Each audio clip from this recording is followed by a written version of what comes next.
Kanker adalah penyakit masa depan. Artinya, penyakit ini tumbuh berkembang seiring dengan peradaban manusia yang semakin canggih. Penyebabnya tidak diketahui, gejalanya umumnya juga tidak diketahui, justru usia harapan hidup penderita yang malah lebih dulu diketahui. Nah, apakah penyakit kanker ini bisa dicegah? Yuk, simak ulasan berikut ini. Yoi, kembali lagi bersama dengan saya Dr. Tirta alias Peng Peng Peng, masih dengan vlog edukasi kesehatan. Ya, dan jangan lupa, terutama untuk menjaga kesehatan ginjal dan kesehatan diri kalian, minum air yang cukup, bukan kurang, bukan berlebihan, cukup disesuaikan dengan berat badan Anda.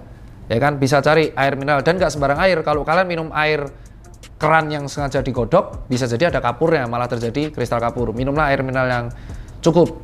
Kenapa air mineral? Karena dia dari sumber alam yang pas, sudah diteliti dan sudah terkandung mineral-mineral yang cukup buat tubuh, ya kan? Dan ini bisa menggantikan cairan tubuh, terutama kalau aku pilih le mineral. Selain karena rasanya pas, memang nggak berasa, tapi dia pas, sejuknya pas, rasanya pas, dan mineralnya cukup. Thank you le mineral. Dan jangan takut untuk pengolahan plastik, le mineral juga sekarang sudah ada pengolahan plastik sendiri. Dia bahkan mendukung brand lokal untuk membuat sepatu-sepatu dari plastik. Welcome to Peng Peng Peng.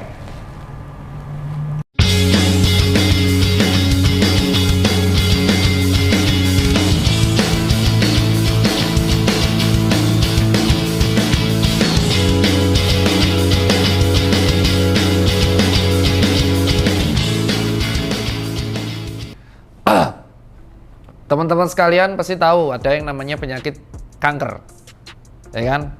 Kanker tuh apa sih? Gitu kan. Kanker tuh apa sih? Kanker tuh apa sih? Jadi kok bisa sih ada orang kanker, ada yang enggak gitu loh. Kanker itu adalah ketika sel tubuh kita, sel itu kan ada yang namanya membelah diri, ya kan? Dengan tujuan untuk kayak contoh rambutmu rontok, ya dia akan membelah diri untuk menggantikan rambut yang lain. Kulit kita epidermis rontok, dia akan membelah diri menggantikan yang lain gitu kan. Atau ketika kita terjadi kerusakan atau peradangan, sel tubuh kita akan menggantikan yang udah rusak gitu. Kanker tuh ketika sel tubuh kita tuh malah error, terus terjadi dia malah membelah diri, tapi membelah dirinya itu malah menyerang tubuh kita sendiri. Jadi kayak zombie gitu. Ibaratnya zombie tapi menyerang sesamanya kan. Ini ibaratnya kayak selnya menyerang sesama sendiri. Nah, akibatnya kan tubuh kita menjadi chaos kan. Kayak sel radangnya jadi bingung, lah ini sel tubuh kita kenapa malah jadi kayak gini? Akhirnya sel tubuh kita, imun-imunnya adalah akan melakukan perlawanan. Tapi sel kanker ini ya karena basicnya dia membelah diri, semakin dilawan dia tetap semakin membelah diri. Dan kanker itu adalah sebuah proses yang terjadi bukan 1-2 bulan atau 1-2 hari. Proses terjadinya kanker itu atau keganasan sel ini adalah dia bertahun-tahun, bahkan ada yang berpuluh-puluh tahun. Kanker sendiri itu dibedakan menjadi dua ya, jinak dan ganas. Kalau jinak dinamakan tumor, kalau ganas disemukan karsinoma. Jadi kalau tumor itu intinya jinak, jadi jangan salah. Di tumor itu jinak. Tumor itu jinak. Kalau ganas namanya karsinoma. Gitulah. Namanya CA, kodenya tuh bukan karsinoma. Jadi misalkan ada yang namanya kanker tulang gitu kan. Itu ada stadiumnya, stadium 1, 2, 3, 4. Stadiumnya itu tergantung apa? Ya tergantung dari tingkat penyebaran. Jadi kalau misalkan penyebarannya ada lokal, berarti stadium 1. Lokal tapi kena jaringan sekitar, level 2. Terus sudah mulai menyebar metastasis. Metastasis itu menyebar level 3. Kalau sudah sampai ke paru, ke daerah-daerah organ penting kayak paru, otak, tulang belakang, itu udah level 4. Berarti udah tahap N. Biasanya terapinya paliatif atau melegakan, jadi tinggal nunggu kematian aja. Nah, cancer itu kalau sudah stadium 4 sangat bahaya. Stadium 3, 4 itu kemungkinannya akan sangat kecil untuk sembuh. Jadi semakin kita tahu cancer ini, semakin awal kita ngerti, semakin cepat kita bisa mencegah dan memperpanjang kemungkinan hidup dari seseorang ini. Kalau misalkan semakin telat, ketahuan di stadium akhir, maka yang terjadi ya terapinya paliatif dan semakin kecil kemungkinan sembuhnya. Terus cancer itu juga semakin berkembang seiring perkembangan zaman. Loh, kok bisa dok? Karena faktor pendukung terjadinya keganasan sel itu adalah gaya hidup dan polusi dan zat-zat kotor radioaktif. Mungkin teman-teman pernah tahu ya, ada kejadian dulu ketika Hiroshima dibom, itu kan kena nuklir, ada yang selamat tapi keturunannya akhirnya mengalami kelainan genetik. Itu karena radiasi ini. Radiasi ini bisa mempengaruhi perkembangan sel yang ada di tubuh kita. Dan ada dokter yang mengurusi khusus itu ada, yaitu bedah onkologi. Jadi khusus untuk mengatasi cancer. Rumah sakitnya pun ada. Darmais kalau di Indonesia, khusus cancer, rumah sakit kanker. Dan kita harus memahami, cancer ini memang dipengaruhi oleh genetik. Kayak retinoblastoma. Retinoblastoma itu kanker di bagian mata. Tiba-tiba lahir anak kecil udah bayinya, matanya udah segede ini. Jadi faktor pendukungnya adalah zat-zat radioaktif. Jadi orang-orang kayak contoh kemarin di Chernobyl, kenapa sampai sekarang Chernobyl dianggap tidak aman? Karena airnya masih mengandung radioaktif. Ditakutkan kalau mengkonsumsi bahan radioaktif dalam waktu lama bisa terjadi cancer. Merkur, kayak contoh merkuri atau hidroquinone, itu contoh di danau di Jepang. Minamata, Teluk Minamata, itu terjadi juga pencemaran. Nah, tapi ada satu lagi, namanya zat-zat yang memicu sel-sel menjadi ganas. Dinamakan karsinogenik. Jadi zat-zat atau makanan yang bisa memicu karsinogenik atau memicu kanker disebut karsinogenik. Nah, rata-rata yang memicu karsinogenik adalah karbon bebas. Salah satunya adalah ditemukan di dalam pembakaran. Jadi makan makanannya bakaran sampai hitam itu memang enak kayak pahit. Ya kan, kayak sate, ayam bakar, ikan bakar. Tapi kalau itu terlalu hitam dan kita memakan terus-terusan, itu akan menyebabkan sebuah kanker di waktu tua. Yang paling sering adalah kanker usus. Kenapa kok makan makanan hitam-hitam ini, bakar-bakaran yang hitam asap itu bisa memicu kanker? Karena ada zat karbon bebasnya. Sama halnya ketika kamu kena karbon monoksida atau kerja di pabrik, kena polusi udara, maka di tempat daerah yang polusinya itu sangat tinggi, maka dia sangat berpotensi untuk terkena kanker paru. Itulah alasan di kota-kota besar kayak Jakarta, Moskow, San Francisco, atau Shanghai, Beijing yang pusat industri, itu ada kadar udara, kesehatan udara. Karena kalau sudah nggak sehat, itu memang kita bisa nafas. Tetapi akhirnya itu akan membuat sel kita beradaptasi malah menjadi ganas. Dan itu prosesnya nggak sebulan 2 bulan, bertahun-tahun. Jadi yang pertama ya, makan makanan yang bakar-bakaran. Berarti saya nggak boleh makan sate? Boleh, tapi jangan sering-sering. Misal kamu makan sate setahun tiap hari, 365 hari tiap hari harus makan sate. Ada orang yang tiap hari harus makan sate ayam, bakar-bakaran terus. Gitu kan, ada. Terus kalau kamu mau bakar-bakarannya jangan sampai hitam-hitamnya, arang gitu dimakan, itu enggak gitu. Itu memang, dan memang benar sesuatu yang enak rata-rata akan nggak enak kalau berlebihan. Apakah saya melarang orang makan sate? Ya enggak, saya juga suka sate, tapi ya dikontrol secukupnya. Yang kedua adalah zat karsinogenik, ya jelas. Salah satunya adalah rokok. Walaupun saya dulu ada perokok berat dan sampai sekarang juga, rokok yang memicu kanker itu adalah bukan nikotinnya, tapi tarnya. Tar yang ada di dalam rokok ini tuh sangat memicu kanker paru. Dan kerasannya itu baru di usia 50-60 tahun. Ya kan? Kanker. Itu alasan rata-rata orang zaman dulu tingwe. Karena tarnya tidak sebesar yang pakai filter. Tapi sekarang ada yang namanya, ada produk yang rokok elektrik. Dan itu masih di Inggris dijadikan terapi. Tapi tetap aja, kalau belum menyentuh sebaiknya jangan. Dan kalau saya sudah mengurangi. Saya udah nggak seganas dulu kalau ngudut. Zat karsinogenik yang berikutnya adalah minyak yang digoreng dan digunakan berkali-kali. Minyak curah. Jadi minyak curah itu adalah minyak, bukan minyak curah sisa. Itu bukan. Minyak curah itu kan sisa, itu nggak apa-apa. Tapi minyak dia adalah minyak sisa. Jadi saya goreng nih, terus digunakan lagi sampai hitam kan. Kembali ketika hitam itu akan menjadi zat karbon. Itu harus dihindari karena bisa memicu kanker juga. Dan berikutnya jelas radioaktif. Orang-orang yang kerja di lingkungan radioaktif, kayak pembangkit tenaga nuklir, itu kan memakai alat-alat, kalau nggak bisa memicu kanker. Dan yang paling sering, kanker nih, yang sering diremehkan adalah sinar matahari. Itu karsinogenik juga. Loh kenapa? Sinar matahari itu UV-nya ada banyak. Tapi ada salah satu UV yang dia itu merusak kemampuan sel melanosit kita, menjadi melanoma nanti. Jadi sel UV ini, kalau kita kepapar terus-terusan, ganas, apalagi dengan lingkungan pemanasan global seperti yang terus meningkat, itu akan memicu perubahan pola dari sel kulit. Secara lebih lanjut, kamu bisa cek langsung ceramah atau dokter-dokter SPKK yang ada di Indonesia sering sharing. Itulah beberapa orang rata-rata yang UV untuk mencegah UV dia pakai tabir surya. Karena memang benar, semakin kita terpapar sinar matahari, itu kita bisa kena yang namanya squamous cell carcinoma atau basalius cell carcinoma. Dan dua-duanya itu termasuk kanker ganas, karsinoma. Namanya aja karsinoma. Ganas. Itu bahaya banget. Jadi makanya kalau teman-teman yang naik motor, usahakan pakai jaket. Itu bukan hitam tuh wajar. Kalau kena matahari hitam nggak apa-apa, karena kan.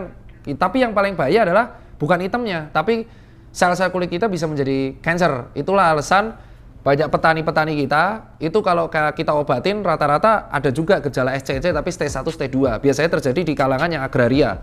Nah, buat pengendara motor, usahakan pakai jaket aja karena itu akan melindungi kita, sangat-sangat melindungi kita. Makanya kalau teman-teman tahu ada orang yang hobinya tanning, ya kalau dia sering-sering kena UV yang dari matahari langsung, itu bisa cancer. Itu, dan memandang matahari dalam waktu lama pakai mata telanjang itu nggak boleh. Kita tuh diselamatkan karena atmosfer muka bumi ini. Yang menyelamatkan Indonesia dari sinar matahari yang ada bagusnya, tapi efek buruk sinar matahari itu adalah atmosfer kita ini. Jadi bayangin kalau atmosfer dan ozon kita ini hancur, ya kita kena cancer, nggak bisa ditinggali. Kayak Mars, susah banget ditinggalin, atau Venus yang terlalu, Venus yang terlalu dekat dengan matahari. Lebih lanjut, Anda bisa tanya dokter SPKK. Yang berikutnya adalah makan makanan fast food atau yang mengandung bahan pengawet berlebihan. Itu bahaya. Kenapa? Karena sesuatu yang kimia akan bisa memicu perubahan di dalam tubuh kita. Terus kanker prostat yang dialami oleh mantan presiden Pak SBY itu juga dialami 5-10% cowok. Kok bisa? Ya itu karsinogenik, gaya hidup, pola hidup yang berkali-kali gitu.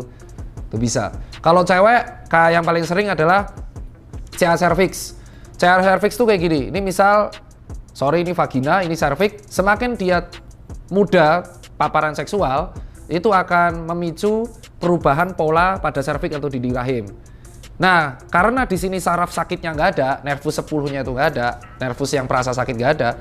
Rata-rata kerasa sakit kalau udah keputihan itu udah stadium 3. Maka kalau karsinoma serviks itu sangat bahaya buat cewek. Selain CA serviks yang bahaya buat cewek, makanya rata-rata orang yang cewek yang udah pernah berhubungan seksual disarankan untuk rutin pemeriksaan pap smear. Bisa cek di SPOG terdekat.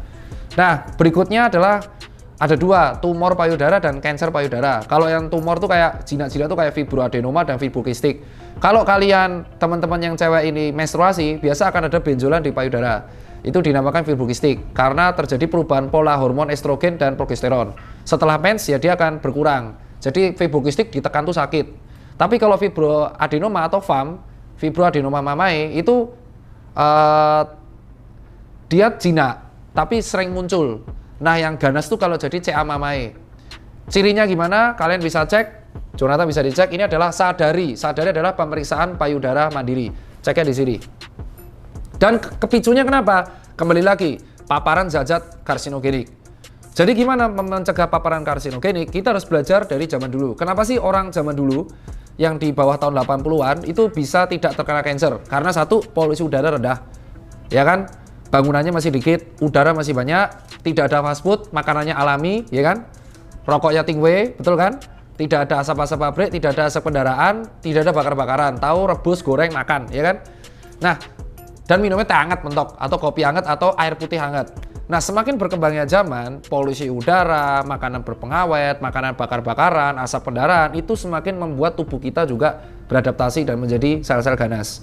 Maka solusi satu-satunya adalah ya Anda menjauhkan diri dan mengontrol diri dari zat-zat karsinogenik tersebut, terutama logam-logam aktif. Makanya kalau orang-orang yang kerja di tambang, kerja di logam aktif itu sangat kasihan, karena mereka biasanya paru-parunya hitam atau bisa terkena kanker. Atau orang-orang pekerja bebas kayak pekerja bangunan tuh, konstruksi, itu kena paparan matahari terus tuh. Jadi itulah yang buat teman-teman, dan pentingnya cara mencegah adalah kalian minum minuman zat-zat antioksidan. Ada, ini kan zat karsinogenik, ada zat antioksidan. Contoh, brokoli. Sayur-sayuran yang hijau-hijau, yang ada semakin hijau, itu antioksidan dan klorofilnya tinggi. Dan sayur-sayuran yang hijau-hijau ini itu bisa mengurangi impact dari karsinogenik. Contoh brokoli, sawi, ya kan? Terus habis itu bayam ada kristalnya enggak? Kalau buat yang punya ginjal enggak bagus. Kol, tomat. Jadi itu mengandung zat-zat antioksidan. Vitamin C secukupnya, itu juga antioksidan. Vitamin D3, vitamin B. Intinya vitamin-vitamin dan mineral-mineral itu sangat penting buat kita. Dan ditambah dengan olahraga. Karena kalau dengan olahraga, kita memacu tubuh kita itu untuk tetap fit, sehingga pembuluh darah dan sel kita tuh tetap prima. Maka salah satunya untuk menjaga supaya terjauhkan dari cancer ini adalah dengan kamu olahraga rutin paling nggak 3 kali seminggu dengan tiap intensitas olahraga itu 30 menit. Ditambah kamu mengurangi makan makanan yang sudah jelas itu karsinogenik. Kalau udah tahu sate karsinogenik, ya satenya jangan sampai hitam-hitam. Jangan dimakan yang pahit, yang hitam-hitamnya itu dibuang gitu loh. Semakin hitam semakin pahit bahaya. Apalagi kamu malah deketan. Kalau kamu pengendara motor pakai jaket, pakai balaklava tuh, balaklava tuh, pakai helm gitu. Jangan nggak pakai helm, ya, itu kan. Terus habis itu hidup sehat, makan makanan yang mengandung sehat. Terus kalau kamu mau emang paling bagus masak sih, tapi kalau nggak bisa ya makan makanan yang sehat. Itu kalau dari saya. Dan kalau buat cewek bisa cek CA cervix, kalau cowok bisa cek prostat. Ada juga CA testis. Bahaya bos. CA testis, ya saya nggak mau share gambaran nanti ngilu. Kalau cowok biasa gampang ngilu kan. Yang kalau cewek tuh cowok pada ngilu. Kalau cewek tuh paling sering CA cervix sama cancer payudara kayak CA mamae. Itu stadium 1, 2, 3, 4. Yang paling kita tidak harapkan dan paling aneh itu adalah CA otak. Cancer otak tuh paling tidak bisa diduga. Jadi hampir semua penyebab cancer tuh unknown, tidak diketahui. Lu harus masukin teaser ya. Sebagian besar penyebab cancer tuh unknown. Ditambah berikutnya zat karsinogenik dan gaya hidup. Contoh CA otak, siapa yang tahu tiba-tiba ada daging tumbuh di otak? Nggak ada yang tahu bos. Wallahu alam. Dan orang kalau kena CA otak tuh kemungkinan hidupnya kecil banget. Itulah kenapa sebabnya bersyukurlah kalau kalian punya hidup, karena di luar sana ada yang tiba-tiba lahir retinoblastoma. Bayi kena retinoblastoma tuh nggak ada yang tahu. Itu sama aja meningitis tuh. Beda, meningitis kan radang selaput kepala. Selaput otak beda. CA otak tuh bahaya dan kemungkinan hidupnya kecil. Soalnya harus dibedah kepalanya, diambil, dan itu kemungkinannya sangat kecil. Lobektomi namanya. Yang berikutnya CA tulang. Itu juga CA tulang itu terjadi dikarenakan patah tulang yang tidak diobati dengan baik, akhirnya selnya menjadi liar pertumbuhannya. Biasa terjadi di lutut dan femur, patah femur sama patah lutut sama ankle. Jadi buat kalian yang patah tulang, ya jangan sembarang dipijat, periksain, karena kalau salah berobat, yang terjadi adalah selnya menjadi liar dan menjadi cancer. Itu aja kalau dari saya. Tetap hidup sehat, tetap semangat. Apa? Darah, kalau darah? Oh, kalau CA darah juga unknown bro. CA darah itu terjadi proses genetik yang di sumsum tulang belakang kan, itu pembentukan sel darah paling penting sama limpa. Terjadi kesalahan resep DNA di situ. Jadinya ya ada leukemia. Bahaya, leukemia pun ada stadiumnya. Itu ada spesialisnya juga. Jadi cancer itu adalah penyakit yang mungkin akan menghantui kita di masa depan. Karena berkembang semakin cepat yang teknologi, semakin cepat juga sel kita akan berkembang liar. Masih boleh tanya? Apa? Kenapa kalau kanker itu harus apa tuh dok namanya, laser? Itu ada banyak treatment dari cancer itu ada banyak. Ada yang namanya radioterapi. Jadi kita menghancurkan sel-sel cancer itu menggunakan sinar radioaktif, diajar. Tapi juga ada efektif, ada minusnya. Itu kayak bom atom. Sel sehat mati, sel sehat mati, sel yang rusak ya mati. Jadi kayak di bom atom semua. Yang berikutnya kemoterapi. Kemoterapi itu sakit banget bos. Kemoterapi itu lu bayangin darah lu disuntik semua. Disuntik zat-zat radioaktif, zat-zat aktif untuk menghancurkan sel itu. Efeknya apa? Mual, muntah, pusing, rambutnya rontok. Karena kan itu kayak di-reboot, kayak di-reset. Yang terakhir, tindakan operatif. Diangkat. Jadi misal kanker tulang, potong sini biar gak nyebar. Atau kalau kanker mamae, diangkat. Matilah. Kanker otak bisa sembuh tuh mukjizat. Maka saya tuh sangat suka kalau melihat, jujur kalau kita sebagai dokter mendapat semangat buruh itu justru kalau kita malah disemangati sama pasien cancer. Saya pernah satu ketika di ruangan tulip di Sarjito, itu cancer otak udah botak gitu. Dia malah yang memberikan semangat ke saya. Contoh almarhum di Warkop, Don Kasino, cancer otak. Orang-orang yang terkena cancer ini rata-rata mereka udah tahu kapan dia berakhir. Hidupnya udah tahu. Rata-rata mereka akan depresi terlebih dahulu, tapi mereka akan justru malah akan berkaya lebih hebat.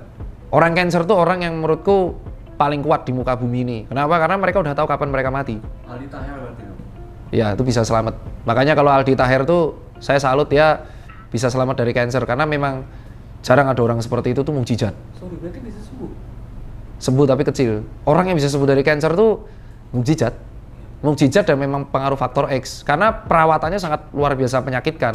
Kemo tuh sakit pak, kelihatannya gampang, cuma disuntik-suntik kayak itu sapi sakit, sampai rontok, mual, muntah. Radioterapi apalagi, bayangin lu disinar radio terus radioaktif. Oh, makanya Aldi pakai itu yang nongol tuh di dadanya tuh. Iya. Jadi kalau menurutku sih orang-orang yang cancer dan bisa sembuh itu lu belajar banyak. Dan kalau lu mau lihat orang yang cancer itu ilmunya sangat banyak. Bayangin lu udah tahu kapan lu mati. Karena dokter akan ngomong belak-belakan. Ini dengan stadium segini, Anda paling bisa bertahan 12 bulan. Nah, bayangin lu dengan 12 bulan lu udah tahu kapan waktu mati, lu harus berbuat sebaik-baiknya kan. Jadi gue selalu salut dari dulu jadi dokter adalah dengan pasien cancer. Yang dia nggak tahu apa-apa, tiba-tiba dia dipasarai penyakit itu. Dan hebatnya, dia bisa menerima. Rata-rata pasien cancer itu ada depresi, tapi rata-rata menerima. Dan malah menjadi inspirasi dari bagi banyak orang lainnya. Itu adalah kenapa kok cancer tuh makanya buat lu yang sekarang sehat, lu jangan pernah remehin penyakit ini. Bisa jadi gua kedepannya 5 tahun lagi nggak tahu, 10 tahun atau kayak Pak SBY udah sesehat itu mantan presiden tiba-tiba didiagnosa kanker prostat. Nobody knows bro. Itulah yang kita disebutkan wallahualam. Dunia ini udah ada nyiptain dan ada alasan kenapa sel kita menjadi seperti itu. Itu kalau dari saya, moga-moga Anda lebih terbuka untuk cancer dan saya sangat mendukung kalau ada yayasan-yayasan yang mendukung penderita kanker karena memang duitnya keperes semua kalau di situ. Semangat semua untuk pejuang kanker yang ada di Indonesia.